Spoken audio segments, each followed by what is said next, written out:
Bonjour et bienvenue dans cette nouvelle vidéo. Si tu veux récompenser notre travail, n'oublie pas de t'abonner, n'oublie pas de mettre un petit pouce. N'hésite pas à publier des commentaires et va voir dans la description pour récupérer plein de cadeaux sympas. Bon visionnage. Bonjour et bienvenue pour cette nouvelle vidéo de la chaîne Ben l'énergéticien magnétiseur.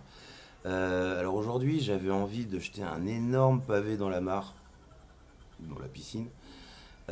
Parce que je voudrais faire une vidéo qui, je pense, va être clivante, en tout cas soumise à plein de débats. Je vais certainement me faire engueuler, mais c'est pas grave. Euh, En fait, j'ai eu l'idée de faire cette vidéo parce qu'hier, je regardais sur YouTube une dame qui fait des vidéos sur le pendule et qui disait surtout ne vous droguez pas, surtout c'est pas bien, vous allez faire venir des entités noires. Euh, bon, alors, effectivement, si elle pense ça, effectivement, faut pas qu'elle le fasse, d'accord? Parce que, encore une fois, moi je pense que l'on crée notre propre réalité et que si effectivement on est. Je vais attraper des entités! Eh bah, au bout d'un moment, bah, tu crées ta réalité. Effectivement, ce taux vibratoire que tu vas avoir à ce moment-là va te permettre de te mettre en résonance avec des taux vibratoires plus bas. D'où cette possibilité effective de peut-être choper des trucs. Bon bah, moi, c'est pas le cas. Moi, je suis plutôt content. J'ai le smile, j'ai la pêche, j'aime bien. Surtout quand je fais ça, j'adore. Où je veux en venir? Euh, il faut, je pense, démystifier un peu cette approche des plantes sacrées, hein, parce qu'on parle bien de ça. Euh, c'est venu des drogues parce qu'elles sont rentrées légalement dans un article, hein, mais autrement, ce sont des plantes, hein. Et c'est pas partout dans tous les pays. Donc du coup, il y a des consommations de plantes sacrées euh, dans le but de changer son état de conscience et qui sont, à mon avis, qui sont là comme un facilitateur pour l'humain de connecter au spirituel ou de connecter à l'univers. Si ces plantes elles sont là, c'est parce que si elles sont consommées et consommables, c'est qu'il y a une raison, d'accord. Euh, dans l'histoire de la spiritualité, depuis la nuit des temps, hein, depuis même l'homme préhistorique, les hommes consomment des plantes, hein. Le chanvre indien, le cannabis est consommé depuis des milliers et des milliers d'années, hein, que ça soit dans le Rif, que ça soit dans l'Himalaya, que ça soit en Amérique latine, il y en a partout. La plante de coca est consommée depuis des années. Amérique latine. L'ayahuasca est utilisé par les chamans, hein, l'ensemble des chamans d'Amérique du Sud, et qui offre la possibilité à des gens peut-être un petit peu moins ouverts qu'eux d'accéder aux mêmes univers, aux mêmes univers fréquentiels, aux mêmes fréquences, au même monde, pour un temps. Du coup, ces plantes-là, je pense qu'on n'a pas raison de les diaboliser, mais au contraire, on devrait les déifier parce que elles sont les vrais oracles finalement. Euh, alors, c'est pas du tout une apologie de la drogue, qu'on soit bien d'accord. Je ne vous parle pas de consommation récréative. Je vous parle de consommation spirituelle. Euh, je ne sais pas si vous avez eu l'occasion d'aller faire des expériences spirituelles chamaniques en Afrique, par exemple, en Amérique latine avec l'ayahuasca. Mais ce sont des moments spirituels extrêmement intenses et qui font du bien à l'âme. C'est une réalité. Euh, il y a un article très intéressant que je vous mettrai en bas dans la description qui parle, enfin c'est un chaman en fait qui est amené dans un hôpital psychiatrique à Paris, je crois.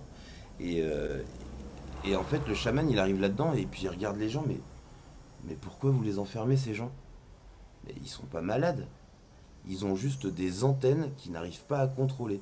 En fait, ils ont des messages, d'accord. Et comme la société leur fait penser qu'ils sont fous, d'accord, bah, du coup, ils développent des névroses, d'accord. Ils deviennent un peu. Donc, en fait, ce qu'ils disent, chaman, là, c'est que avec un traitement naturel aux plantes, ayahuasca, eh ben, il peut libérer ces esprits de leur folie, d'accord. Euh, Allez voir au Pérou, renseignez-vous, vous verrez, il n'y a pas beaucoup d'hôpital psychiatrique. Parce que les gens se soignent de manière traditionnelle et se soignent avec ce genre de plantes psychotropes, certes, mais ces plantes-là, elles soignent le corps, elles soignent l'âme et elles soignent l'esprit. Je voulais revenir un peu sur cette chasse aux sorcières un peu qu'on fait à l'utilisation des plantes sacrées. Ne pas les diaboliser et les consommer avec science et conscience, d'accord. Alors, un petit conseil aussi, parce que je suis dans un endroit où on en voit plein de ces trucs-là. Euh, L'ayahuasca, ça se prend en Amazonie, d'accord. L'iboga, ça se prend en Afrique, ok. Euh, la feuille de coca, elle se mange en Amérique latine. Pareil, Pérou, Bolivie, par là. Qu'est-ce que je veux dire par là? Je veux dire que, vous savez, avec la nouvelle spiritualité un peu New Age, il y a plein d'endroits où il y a des gens qui font des workshops, ou du combo par exemple, ça c'est n'importe quoi aussi. Et ils proposent des prestations payantes, chères, hein, souvent. C'est des chamans du dimanche, tu vois, le chaman en mode yogi, tu vois. Euh, et le mec il se dit chaman et en fait il va faire des séances ayahuasca comme ça avec des gens qu'il veut initier quoi. Alors moi je vous déconseille de faire ça hein, alors 1000 fois parce que déjà c'est pas quelque chose qu'on vous propose, d'accord. Euh, vous comprendrez peut-être si ça vous arrive en fait c'est vraiment un appel ce truc là, d'accord. On est appelé quelque part par la plante, on est appelé à faire ce voyage initiatique, ce voyage spirituel. Euh, et en plus de tout, je pense vraiment que la plante a une énergie, et cette énergie, elle doit être en symbiose avec son énergie endémique, son énergie de là où elle vient, d'accord. Et que des énergies différentes comme ça, dans des moments hautement spirituels, parce que c'est quand même assez intense, hein, euh, je pense qu'il faut beaucoup mieux prendre se faire ces genres de cérémonies in situ, dans le pays d'origine. Il y a 2 ans, cérémonie d'Iboga avec un Lascar, là, bah, il y a un mec qui a cané, hein. Taileo. Donc, bah voilà, faut faire ça avec des gens qui savent, parce que c'est une tradition ancestrale. Donc, les chamans, les guérisseurs, ceux qui utilisent ces plantes sacrées savent comment les utiliser. Et je vous promets que si vous vous déparez de ces choses qu'on vous a mis dans la tête, et qu'on revient finalement au naturel, parce que c'est de ça qu'on parle, hein, de se soigner avec la nature. Et là, pour le coup, ce sont des remèdes qui sont extrêmement puissants sur plein de choses. On est en train de découvrir plein de puissances nouvelles, de potentiels nouveaux à l'étude de ces plantes. Je lisais encore il y a 3 4 jours, ils se sont rendus compte que les champignons hallucinogènes et la psilocybine, donc la molécule psychotrope, étaient extrêmement efficaces pour faire passer des dépressions. Bah oui, parce que ça fait du bien au corps, ça fait du bien à l'âme, ces plantes sacrées. Elles te traitent naturellement dans ta nature même, d'accord. Voilà, une dernière chose, je suis magnétiseur, je vous l'ai dit. Alors, dans les forums, on dit ah, faut surtout pas magnétiser quand on est défoncé. Bon, euh, moi j'aime bien fumer des pétards, hein. Un soin, c'est un moment de méditation, d'accord. Vous savez tous, si vous méditez, qu'on a des méditations qui sont plus ou moins profondes.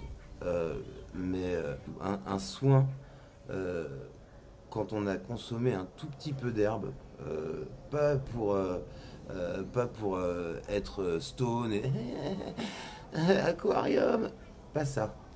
Un peu d'herbe, quelques lattes, juste le temps de connecter, le temps de connecter.